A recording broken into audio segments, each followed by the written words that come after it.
أعوذ بالله من الشيطان الرجيم. بسم الله الرحمن الرحيم. وإذ قال ربك للملائكة إني جاعل في الأرض خليفة قالوا أتجعل فيها من يفسد فيها ويسفك الدماء ونحن نسبح بحمدك ونقدس لك قال إني أعلم ما لا تعلمون وعلم آدم الأسماء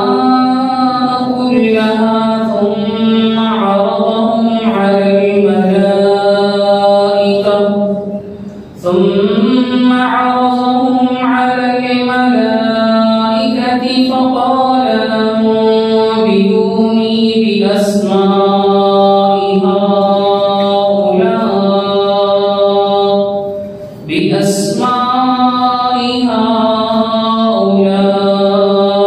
إن كنتم صادقين.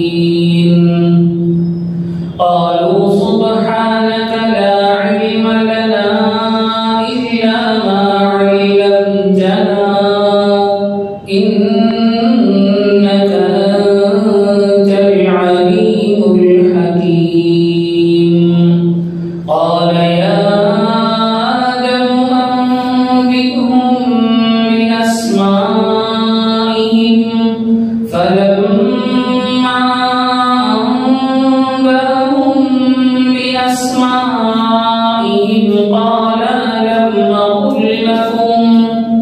قال ألم أقل لكم إني أعلم غيب السماوات والأرض وأعلم ما تبدون وما كنتم تكتمون. صدق الله العظيم. إن الحمد لله نحمده ونستعينه ونستغفره ونؤمن به ونتوكل عليه ونعوذ بالله من شرور أنفسنا ومن سيئات أعمالنا. من يهده الله فلا مضل له ومن يضلله فلا هادي له ونشهد أن لا إله إلا الله وحده لا شريك له ونشهد أن سيدنا وسندنا ومولانا محمدا عبده ورسوله. أما بعد اللهم صل على سيدنا محمد وعلى آله وأصحابه وأتباعه أجمعين إلى يوم الدين. سب قسم کی تعریفیں، بڑائی، کبریائی صرف اور صرف اللہ وحدہ لا شریک لہ کے لائق ہے، اور بے شمار انگنت درود و سلام نازل ہو میرے اور آپ کے آقا تاجدار مدینہ فخر موجودات سید الکائنات شفیع المسلمین خاتم النبیین حضرت محمد رسول اللہ صلی اللہ علیہ وسلم کی ذات مبارکہ پر، جن کو اللہ رب العزت نے سارے انسانوں کے جانب نبی بنا کر بھیجا. بزرگان محترم، سورۃ البقرہ کی آیت نمبر 20 پر 9 کی تفسیر ہم گزشتہ نشست میں مکمل کر چکے ہیں. آیت 30 سے قرآن پاک میں سورۃ البقرہ کا چوتھا رکوع شروع ہوتا ہے. گویا کہ 3 رکوع کی تفسیر ہم اب تک مکمل کر چکے ہیں. آخری آیت کا خلاصہ اللہ رب العزت کے کلام کا یہ تھا کہ اللہ نے ہمیں پیدا فرما کر ایسے ہی نہیں چھوڑ دیا، ہمیں پیدا کیا، اس کے بعد ہماری زندگی کے بقا کے لیے ہمارے سروائیو کرنے کے لیے سامان پیدا فرمائے، وسائل پیدا فرمائے. اور اللہ رب العزت نے فرمایا کہ اس وسائل میں، ان مسائل میں سب سے بڑی جو چیز ہے وہ زمین ہے. زمین کو ہم نے تمہارے لیے بنایا اور جو کچھ زمین میں ہے وہ سب کچھ تمہارے لیے بنایا. اور زمین کی ضروریات کو پورا کرنے کے لیے ہم نے آسمان بنایا اور وہ آسمانوں کو ہم نے 7 حصوں میں ڈیوائڈ کر دیا، تقسیم کر دیا تو 7 آسمان کہلائے. ہمارا ایمان ہے کہ 7 آسمان ہیں، 7 زمین ہیں، اگرچہ ہم نے انہیں اب تک ڈسکرائب نہیں کیا ہے، اگرچہ اب تک ہم نے ان کو ایکسپلور نہیں کیا ہے، پھر بھی ہمارا یقین ہے کہ 7 آسمان ہیں. موجودہ ماڈرن سائنس آسمان تک ابھی نہیں پہنچ پائی. سائنس سے آسمان، ایک آسمان بھی اب تک پروف نہیں ہوا. سائنس کا نقطۂ نظر سے زمین کا کرہ، پلانٹ جو ارتھ کی پلانٹ ہے، اس کے اوپر ایک خلا ہے، ایک خالی جگہ ہے جسے اسپیس کہا جاتا ہے. اور اس اسپیس میں یہ پورے ستارے، سیارے، کواکب جو کچھ ہیں وہ اسی اسپیس میں ہیں، وہ اسی خلا میں ہیں. سورج ایک سیارہ ہے، ایک ستارہ ہے، وہ اسی خلا میں ہے. چاند ایک ستارہ ہے، وہ اسی خلا میں ہے. مریخ ہو گئے، مشتری ہو گیا، زحل، یورینس، نیپٹون، پلوٹو اور اس طرح کے بڑے بڑے یہ کہکشائیں، یہ ملکی وے، یہ سب اسی خلا کے اندر موجود ہیں. آسمان کہاں ہے؟ ابھی تک سائنس آسمان تک ریچ نہیں ہو سکی. اور ہمارا یقین ہے کہ اگر صحیح معنوں میں یہ سائنس ترقی کرے گی تو وہ ایک نہ ایک دن اللہ کی اس حقیقت کو بھی پالے گی کہ آسمان موجود ہے. آسمان موجود ہے اور صرف ایک آسمان نہیں، قرآن مجید کے فرمان کے مطابق 7 آسمان ہیں. ہمارا ایمان ہے کہ ان آسمانوں کے دروازے ہیں، وہ دروازے کھلتے اور بند ہوتے ہیں، ان سے فرشتے اترتے ہیں اور انہی دروازوں سے فرشتے انسانوں کے اعمال کو لے کر چڑھتے ہیں. انہی دروازوں میں سے ایک دروازے کو کھول کر آقا کو معراج پر بلایا گیا. یہ ہمارا یقین ہے، ہمارا ایمان ہے. سائنس اس کو ابھی ثابت نہیں کر سکی. سائنس کے ثابت نہیں کرنے کا مطلب یہ نہیں ہے کہ وہ چیز ایگزسٹ ہی نہیں کر سکتی، وہ چیز موجود ہی نہیں ہے، یہ مطلب نہیں. اس کو مثال سے سمجھیں. ایک آدمی ایک تجربہ کرتا ہے، ایک ایکسپیریمنٹ کرتا ہے. اس ایکسپیریمنٹ سے دوسری چیز پروو نہیں ہوتی تو اس کا مطلب یہ نہیں کہ وہ دوسری چیز رانگ ہے یا وہ دوسری چیز ایگزسٹ ہی نہیں کرتی، وہ دوسری چیز پائی ہی نہیں جاتی، یہ مطلب نہیں ہے. اس کا مطلب یہ ہے کہ ابھی تک اس نے اس کو پایا نہیں ہے. اگر وہ محنت کرتے رہے گا تو پا لے گا. آج دنیا میں سائنس کا غلبہ ہے، سائنس کا زور ہے. مسلمان تو مسلمان، کافر تو کافر، ہر انسان سائنس کی باتوں کو اٹل حقیقت، ایکچوئل ٹروتھ اور فیکٹ کی نگاہ سے دیکھتا ہے. جو چیز سائنٹیفک انداز میں پروو ہو، جس کو انسان کی آنکھ دیکھ لے، جس کو انسان اپنے مشاہدے میں دیکھ لے، اس کو حقیقت سمجھتا ہے، اس کو حقیقت سمجھتا ہے. حالانکہ سائنس صرف انہی چیزوں پر ڈسکس کرے گی، انہی چیزوں پر محنت کرے گی جو اس کے اپنے بارڈر کے اندر آتے ہیں. آپ کو میں بات سمجھاؤں.